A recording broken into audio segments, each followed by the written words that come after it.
Welcome to Man Up. Today we're going to have my friend Andrae Holsey with us, and then we're going to talk about race.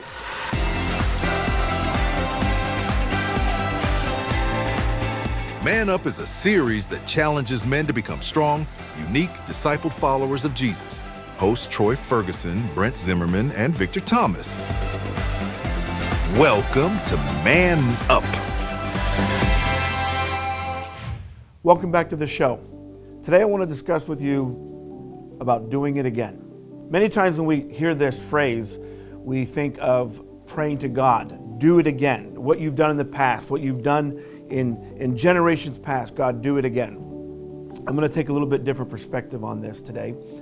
And I'm going to say this is something that God sometimes says to us, do it again. Let me explain what prompted this.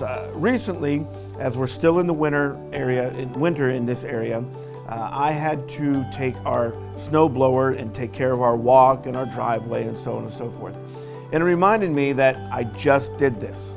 And then it snowed, I had to do it again. If it snows again in a week, I'll do it again. Similarly, in the summertime, if you have a yard, you have a lawn, you got to take care of your lawn. You got to mow the grass. A week later, you got to mow it again. There are certain things in our lives that simply need to be repeated, need to be done over and over again, just because it's part of life, whether it's snow, whether it's grass, whatever it is. There are different times I believe in my life, and maybe even yours, that I do something, I accomplish something, I put my thoughts and mind to do a project. And then after it's completed, there are times that God will say, do it again. Does that mean that we didn't do it right or we didn't do it good enough? Not necessarily, but there are times that we have to repeat and do things to develop, to learn. And so there are times we have to just do it again. I'm reminded of the movie, the hockey movie, Miracle, that came out about the hockey team in the Olympics years ago. And one of the things that happened in that movie that really actually spoke to me is when the coach was doing certain drills with the team. And these guys were in tip-top shape, and they were doing drills, and they would do the drill. He would say, again. They would do it, again. They would do it again. And the concept of what we saw in the movie, that he would say again, over and over and over again. What that does is that develops stamina, that develops excellence, that develops these hockey players to be what they needed to be. Sometimes you and I have a situation where we need to do something over and over again. I remember hearing a few years ago the difference between an amateur and a professional. An amateur will work on something until they get it right, and then they're done. I've accomplished it, I've done it right. A professional will work at it over and over and over again until they can't get it wrong. Look at how that applies to your life. I know how it applies to mine. There are things that I have to do over and over again to develop a deeper and a greater skill and understanding in whatever that is I'm working on. What you're working on, what project you're doing is going to be different than what I'm doing. But I want to challenge you today. Look at what is it that you need to do over again. Because the first time, the second time, the fifth, the sixth time may not have been enough. You need to do it again. Think about that for yourself. And when we come back, we'll have our guest for the day. When it's time for a new roof, Champion Roofing is your best choice. We're a certified award-winning roofing contractor, meaning your roof is done right the first time. Call today. Champion Roofing, we're the solution. Welcome back to Man Up. So guys, we don't typically do something like this, but we have had multiple members of this family on this show. And today is the third member, my good friend Andrae. How you doing? Thanks for joining us. I'm doing good. Too blessed to be stressed always. Indeed, absolutely. Indeed. Absolutely. Tell us a little bit about yourself before we get into some of your things you're doing. Yeah, so I spent the last 4 years roughly as the president of the Blair County NAACP, getting ready to hand it off here and looking at our next chapter. And I am now the CEO of 41st Acre LLC and the owner and the manager of the Railroad City Cultural Center. So that's what we're going to get into. Okay. Talk about that. What is that? What's it going to do? Absolutely. So a cultural center in general takes the best parts of a nonprofit community center, which usually a local government puts together, and an entertainment space, and creates kind of a hybrid. In this case, our cultural center is a for-profit organization, but it's designed to provide resources and empower individuals and businesses in our community, providing live entertainment, a mentorship space for young people, a place to have seminars, bringing live entertainment from across the spectrum here to Railroad City, and making the most of it in the town that we live. So we know we've had you on previous shows in your history as the president, the youngest president of the Blair County chapter of the NAACP, correct? Yes, yes. So is your passion for that, did that generate the need and the desire for this? Yeah, so the cultural center kind of fills a gap, right? So the NAACP has certain restrictions and the things that it can and can't do, especially when it comes to owning profitable property, equitable property. All of those things go back to national. And so we ran into some difficulties in wanting to create programs in our community that we really couldn't get together, right? Not without a business partner. And who do you partner with as a business outside of your association in a community that has had so many issues with things that the NAACP address? So I created the business instead to fill that gap. And it was the perfect mesh of everything that I've done up to this point. By trade, I'm a political scientist, and I know well that whoever has the catchiest slogan, the best campaign posters, the coolest walkout song, those people do well in campaigns. But that entertainment side of politics also affects our community and how it develops, right? How do we create a thriving cultural community here? How do we give people a casual space for expression where they can come together, even on different issues, and unite?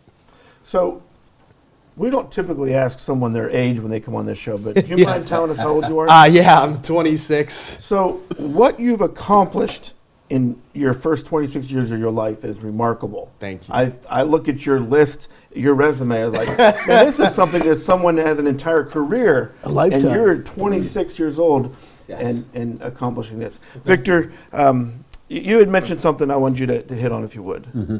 Yeah, you spoke about empowering businesses, Yeah. and that's fantastic, because my question actually goes towards, I know the national chapter, NAACP, advocates for minimum wage laws. While this sounds nice, it forces private businesses of low-skilled jobs to cut back on hiring. And here's the question. As such, younger experienced workers are deprived of an opportunity to get quick job experience and move on. Locally, how many educational opportunities will be offered at the Cultural Center, and how will you empower the businesses? Absolutely, fantastic question. So the main focus that we have right now is the creation of a regular after-school mentorship program. Okay. So the space that the NAACP exists in is to get people into higher education, as opposed to like Booker T. Washington, who believed explicitly in trade skills. Yes. W.E.B. Du Bois believed that there's this talented 10th, and if we just train enough of our population, then our people can also get into elite circles with everybody else.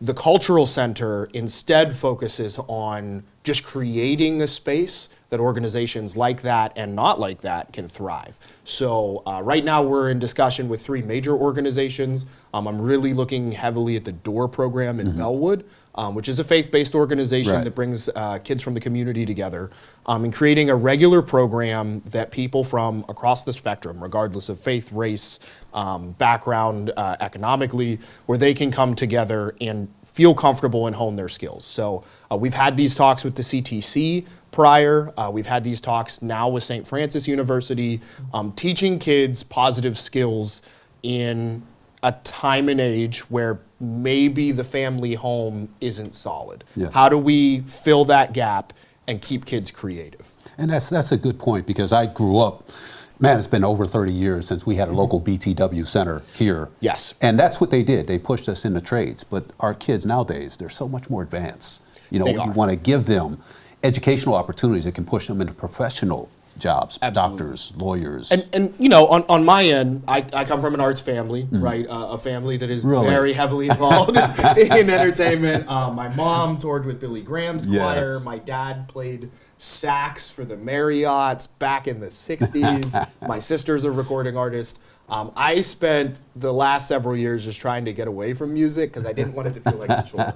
And I realized that I was missing out on this really big part of who I am and what I do. So While not everything in the cultural center is focused on the arts, a lot of it is.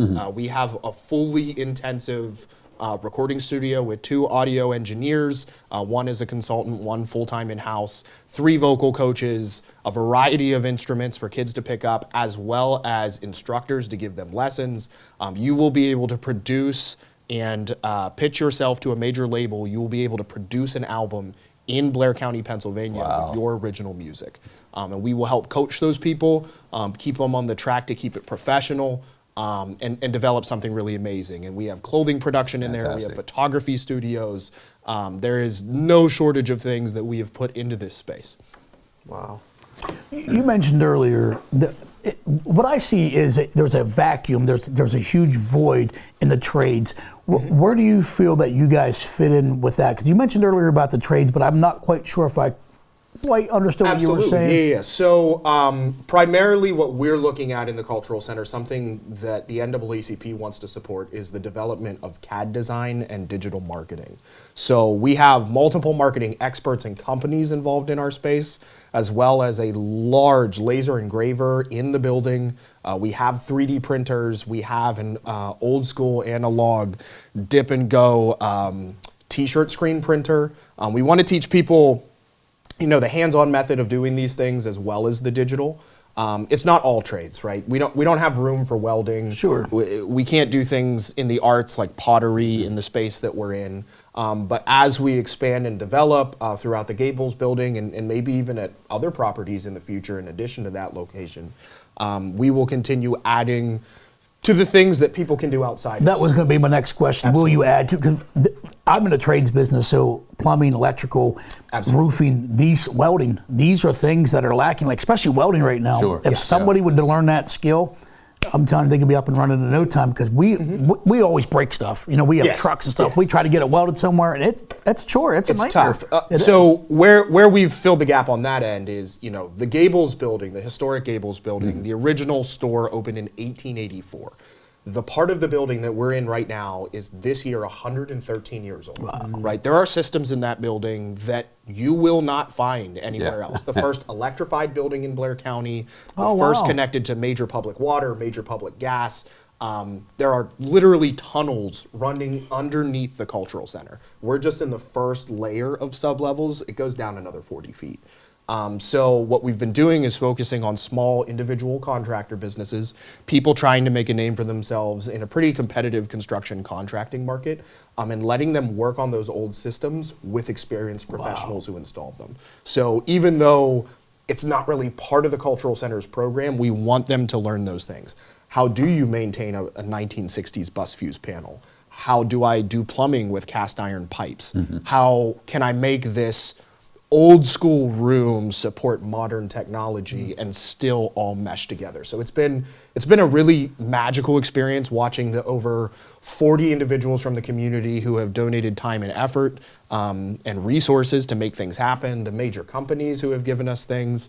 You know, overall, the actual development of the space we did with $1,600 in spare tips from Cracker Barrel, and just a whole lot of labor and effort from people that I've been working with in the community sector for the past several years. And I'm glad you spoke to that, because I was going to ask for you to be more specific about some of the support groups. Do you get support from Penn State, Altoona as well, here at Gaston? Yeah, so because it's a for-profit, we have to be careful. Right. Everything is contracted and carefully monitored. If we have labor that's given, it's usually through some kind of a barter, so we will permanently memorialize anyone who contributed to the development of that space in that space, so that when you come in, you see their names, you see their companies. Penn State, where they are stepping in right now, we are just in the planning process right now, but Penn State's African American Read-In, for the first time in its history, will be hosted off campus for the evening portion in our facility this year. So super exciting for Black History Month to make that happen for sure. But yeah, Penn State will be part of it, St. Francis, and we will keep networking as much as we can. Quick question. I'm sorry. Quick question for you. So how can area businesses come along and kind of get? You mentioned about. I forget how you worded it. I apologize. It kind of slipped my mind real quick. But you did mention that, hey, if somebody comes along and helps us, What's that look like? Who can get involved with that? So we have two ways. You can volunteer to do something. If you have resources in your business that you don't have room for anymore, I'm sure we can put them to use. And even if we can't do it in the cultural center, because I also manage that building, we can connect those resources with tenants in need, startup businesses, people who maybe don't have what they need. We will manage and take liability for that equipment, and we will provide it to them so that they can grow. But at the same time, organizations like Reliance Bank, literally the facilities manager called me up and said, we have all of these things that we don't have space for. Center City Church was getting ready to move in. They said, there's an overwhelming amount of things that are probably going to get thrown out that you could place great value on. Do you want them? So we pulled up, we filled 3 trailer loads with furniture, technology, vintage paintings off the wall to serve as inspiration for young artists that want to come in. Just all kinds of amazing things from Reliance to help make our space come together. And we're really grateful for that. So local businesses, obviously we would like financial support. We have sponsorship packages so that their logos can also be displayed in the space and, on our festival banners, on our show posters, those kinds of things. But also just showing up.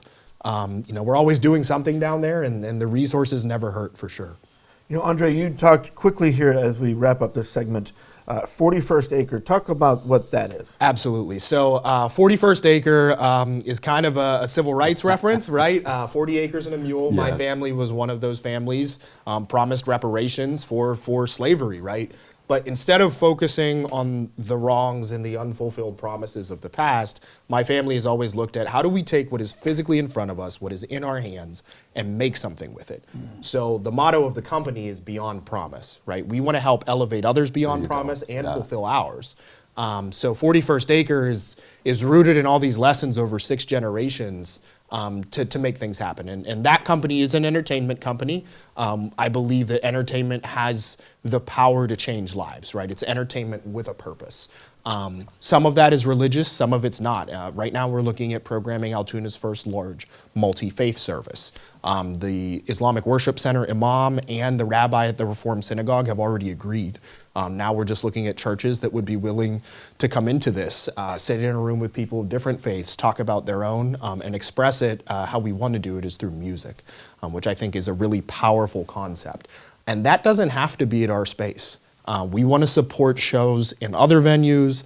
Our company is mobile. Our PA system has already traveled to many shows across the state through Dark Raven audio recording with our audio engineer, Phil Wagner. So, we are flexible. We just are looking to fill that gap of something to do in Railroad City regularly, attract people to downtown for more than, a drink at a brewery or a coffee shop, the occasional walking taco or donut. We want something regular that people can come back for to support those businesses and keep them entertained and keep them here in Railroad City. Good. Well, we got to close this segment out. Will you stick around? We can chat a little more. Absolutely. After this, we'll be right back. Next time on Man Up, we'll have Mike Jennings, and we'll be talking about veterans. About 12 years ago, while we were presenting at the bases in Norfolk, Virginia, and during that time got to know one of his people, and we did a few projects together, and I had just happened to call him up this past spring and about help on a project we were doing, and one thing led to another, and he told me that he and his wife were retiring and selling the company, and here I am now, wow. the new owner. All that and more next time on Man Up. Welcome back to Man Up. During this segment, we're going to get into some things with race, and let me just say that I've had multiple conversations with Andrae over the last several years, different TV shows we've done, and I always enjoy his perspective and as we discuss race. So let me just bring up something here. Majority of Americans say race relationships in the United States are bad. Of those, about 7 in 10 say things are getting worse. Today we're here a panel of different races and having a discussion. So I just want to discuss about as we desire to pursue unity, we can't simply ignore our differences. So let's be real and discuss how to improve race relations here locally without ignoring our differences. And this is for all of us, a discussion for all of us. As far as race relations, things are not going to improve until people stop attacking the sensitive issues of others. Example, who were the first people in this country? America's a big melting pot. Yeah. So for someone to say, hey, go back to where you came from, whether it's Asian culture or African American culture, you hear that a lot with people. You want to attack sensitive issues. This is what America is all about. The founding fathers who came over, who wrote the Constitution, they came from England to establish a new land where everybody was welcome. So everybody here in this country should feel welcome. They should feel accepted. But attacking somebody's sensitive issues and saying, oh, I was here first, you don't belong. Until we get that addressed and let it be known, this is supposed to be the land of the free, home of the brave, and everybody has a right to be here. As long as they're lawfully coming to this country, they have a right to be here. And that's where we have to lower our self of worth and think that we're better, than somebody else. Let a man take heed who thinks he stand, lest he fall, and make people feel welcome. We should be able to embrace our differences. And that's what scares some people. They look at differences as though they have to classify them all because of a pigmentation of skin. They're here, and that's where, no, you can't attack those sensitive issues of people. Until that happens, we're not going to advance as a country.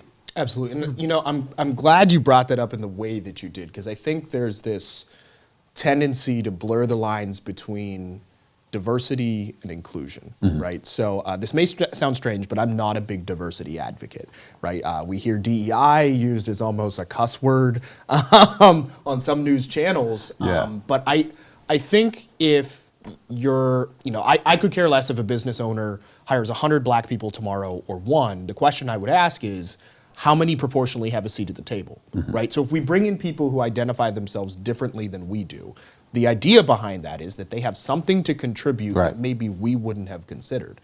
And so if our local boards and companies, their boards at these large corporations don't reflect that group of people that you're bringing in, then what was the point? Right. Unless you were trying to check a box. You know what I'm saying? Yes. And I completely agree on stigma, right? I am not from the city of Altoona.